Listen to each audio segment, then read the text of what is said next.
Everyone in the public has seen it, but somehow like a judge saw it and they were like, we're not going to rule on this. Why? Okay, so that's not my argument. So this is why I was like I was trying to have the like longer conversation at the panel, because that's not my argument. To like, I'm not arguing that the voter fraud thing is true or not, which I do believe it's true, but that's not my argument. My argument is that if you have something on video, right? If someone, CNN technical director, and he's saying that we engage in propaganda because we want to get Trump out of office or because we want to do this. And it's like, so then to say that's a conspiracy theory, I don't get how that makes sense because it's on video. And so same thing with Russia, the Russiagate thing. And okay, I'm not wait. saying Okay, that, let's do one topic at a time. So let me just explain real quick. So this has been a huge problem. Okay, now, some of this we're going to agree on. All right, are you ready? I'm going to hit you with the agreement part first. All right. Okay. I do not trust 14-second highly edited videos. Much the same way that a lot of conservatives don't, when you get people posting like, look at this interaction with a cop, and the only thing you have is the cop responding to somebody, but you have no fucking idea what happened first. Did you see the clip that went kind of viral recently where apparently one of the cops said Blue Lives Matter to the 4 or 5 people that were standing outside after the Michaela girl got shot or whatever? No. Okay, it was totally fake. If you watch the full YouTube video, none of the cops even fucking say it. But the video that got posted on Twitter was like 14 seconds long. Or, I'm sure you're familiar with this one. Do you remember the video where they were like, look, the cops are just letting the rioters into the Capitol, and you see the cop lifting the barricade? That video was total fucking bullshit. People were already in behind them. It was totally fabricated, right? So just starting off, this is immediately my problem when I'm getting like 14 or 15 second video clips and I'm told to buy into this grand narrative, because there could be like 5 million different like possibilities for what we're seeing on video. So for instance, when you talk to me about like we can talk specifically about the voter fraud stuff. Remember all the videos that are around where they pulled out like the secret ballot box from beneath the desk, and that was like uncounted ballots, and what were they must have been fake or whatever. Like when the federal judges looked over the videos, that box had been brought in like 6 hours ago. It was all on video. Like they'd seen the whole thing.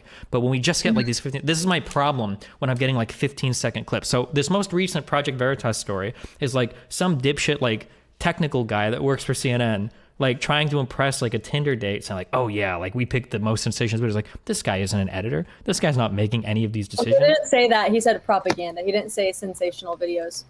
Sure. I mean, he might say propaganda, but like regardless, this isn't a guy that's like in a position to make these calls. I doubt this guy's any, and this is a guy saying dumb shit. Like I'm sure if you talk about what women want or dating or whatever, guys say a lot of dumb shit to get laid sometimes. Like this isn't like the smoking gun that I think that maybe it's being presented as. Yeah, I guess I think my problem with that argument, which I understand where you're coming from on that, and that's a valid argument, but I think my issue is just calling everything a conspiracy theory is just, I think it's pointless, because, you know, why is it so bad to question the narrative that's going on? Like, why is it so, and like, that's a huge thing that I don't understand when leftists get so pissed off. Like, okay, you got in some beef with, what's his face? Jack something? Jack Prosser? Oh, the stolen valor guy. Yeah, that guy. Uh-huh. Yeah, that was bad. And actually that's my boyfriend's uncle's friend. So like he was a little mad. Your boyfriend's uncle needs better friends, but yeah, go ahead.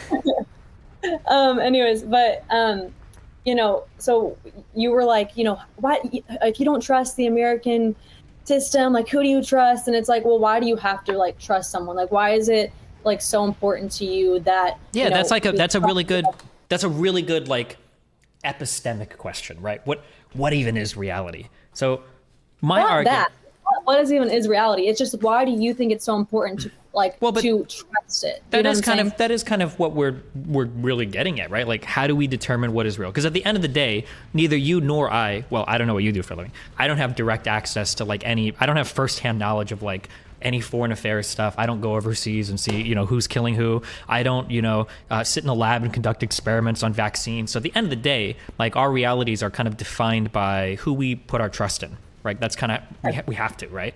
And so I think that's a really important question of like, well, how do we determine what is real, or who do we trust when it comes to, you know, what is real? Earlier you asked the question, like, what's wrong with questioning things?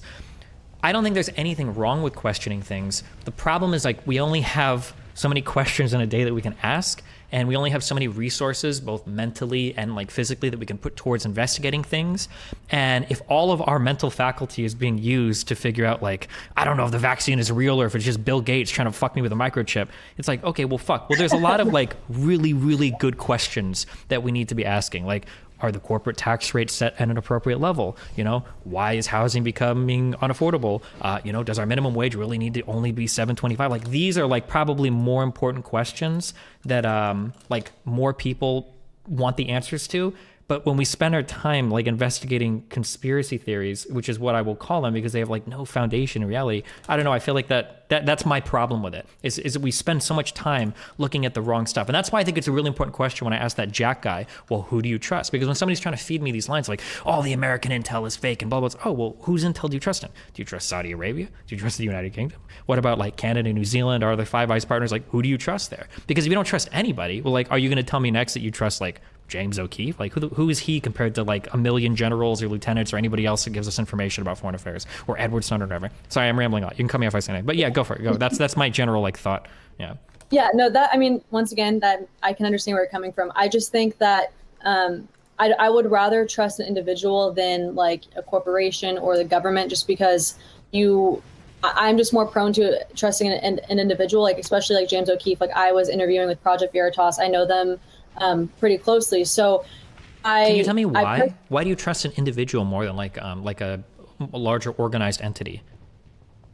I think there's more, it's more susceptible to corruption. I mean, I think that we've seen that throughout history. I think like corporate America right now is insane. I think that it's part of the like huge culture issues that are happening right now in our country. And that's like my main concern is culture. And I know that you mentioned that earlier in your stream talking about culture, so I want to get into that later. But that's my main issue, is that. And so when I talk about trusting individuals, like that's why, because I think they're less likely to falsify information because there's more on the line. You can't really hide behind much. It's like, it's you, that's you know, your character that is being put on display. Otherwise it's like, you know, Google, there's a shit ton of people behind that, and you know, people can kind of hide behind other people and hide behind big names. So that's why I personally do.